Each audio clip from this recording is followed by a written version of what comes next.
tuh ngelewatin di antara pohon bambu, gue ngedenger kayak ada suara orang jalan yang ngedeketin gue. Duh, suara apaan tuh? Suara itu gak cuma sekali dua kali, lama-lama semakin kedengeran jelas. Tiba-tiba terdengar hembusan nafas besar dari balik ranting pepohonan. Waduh, naon anjing? Gue ngerasa ada bayangan hitam yang dari tadi ngeliatin gue dari atas pohon. Gue pengen nengok, tapi perasaan gue bilang jangan. Tapi rasa takut ini malah makin bikin gue penasaran.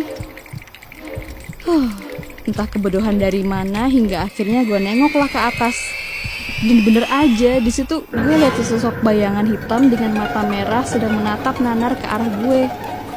Anjing, jurik anjing! Gue kabur saat itu juga. Seketika badan gue merinding dan keluar keringat dingin. Pas gue lari, dari kejauhan gue melihat ada cahaya kecil. Di sana terdapat gubuk reot dengan cahaya dari lampu Petromax. Samar-samar gue lihat ada beberapa orang yang lagi duduk di sana. Akhirnya gue ketemu orang di jalan. Ya, seenggaknya gue lega lah, gak sepi-sepi banget. Sampai akhirnya gue lewat di depan gubuk itu. Dengan muka takut dan ngos-ngosan, gue negor mereka.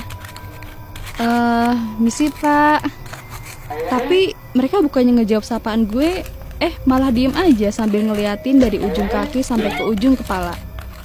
Kemudian salah satu dari mereka ngegodain gue dengan bersiul dan berkata, "Sini Neng, temenin kita." Sebuah sikap menjijikan dari bapak-bapak bertubuh gempal itu. Gue mulai risih dan buru-buru cabut dari tempat itu. Soalnya gue ngeliat ada tumpukan minuman keras di depan mereka. Bukannya lega karena ada orang, malah masuk ke kandang macan. Bener aja, kedua temannya menghadang gue di depan. Mau teriak, tapi siapa yang denger tengah malam gini? Gue langsung lari sekenceng-kencengnya. Tapi mereka bertiga bisa ngejar gue. Tangan gue ditarik sama tuh bapak-bapak. Gue berusaha ngelepasin diri dari genggamannya, tapi gak bisa. Gue refleks dong teriak minta tolong. "Tolong, tolong! Jangan apa-apain saya, Pak!" Dan gilanya mereka makin kasar. Gue jatuh ke tanah ketika berusaha ngelawan. Gelap, asli gelap. Gue gak bisa lihat apa-apa. Yang terlihat hanya muka bengis mereka.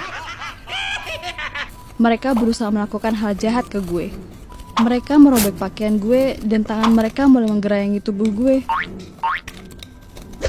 Tapi gue berusaha melawan sambil nendang mereka. Karena gue ngelawan, akhirnya salah satu orang itu mukul muka gue. Dengan pandangannya mulai kabur, gue berusaha buat tetap sadar. Badan gue udah lemes, sampai kayaknya udah gak kuat lagi buat ngelawan. Tapi tiba-tiba entah apa yang terjadi, gue dengar suara teriakan dari salah satu mereka.